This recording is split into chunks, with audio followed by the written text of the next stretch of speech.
Let's now focus specifically on brownfield in React Native. And we covered your credentials before, and I know that you've done tens of different brownfield migrations. And is there a template that you use? What is your process if in going in, getting your heads dirty, and starting to do a migration to brownfield? Okay, so specifically speaking, in case if you are migrating from native applications to React Native mobile applications, yeah.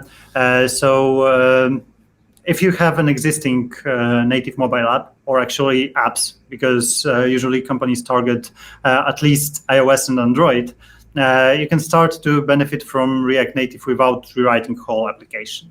So you can start either by adding some new features in React Native on top of existing application, or start replacing it, start replacing some existing technology with React Native.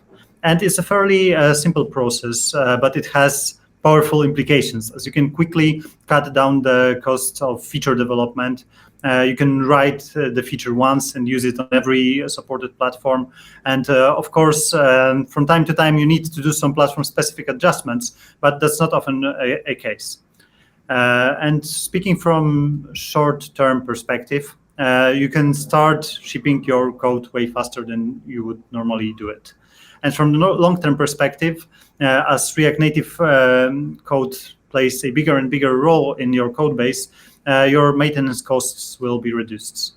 And mostly it's caused by two facts. First is that you will have a fresh code base with no technical debt. And second, that you will need only one team to maintain the code base and develop new features.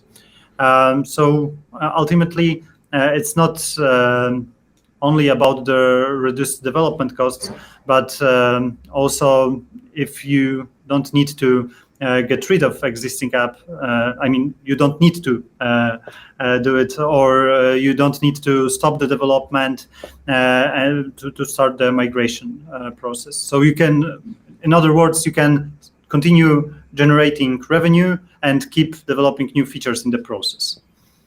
Yeah, and like the benefit from like deployment perspective is that this is the same application that lives in the App Store, in the Google Store. Mm-hmm. So you don't have to do anything different than you are doing right now. You can still use the same system and build upon it. That's great. Yeah,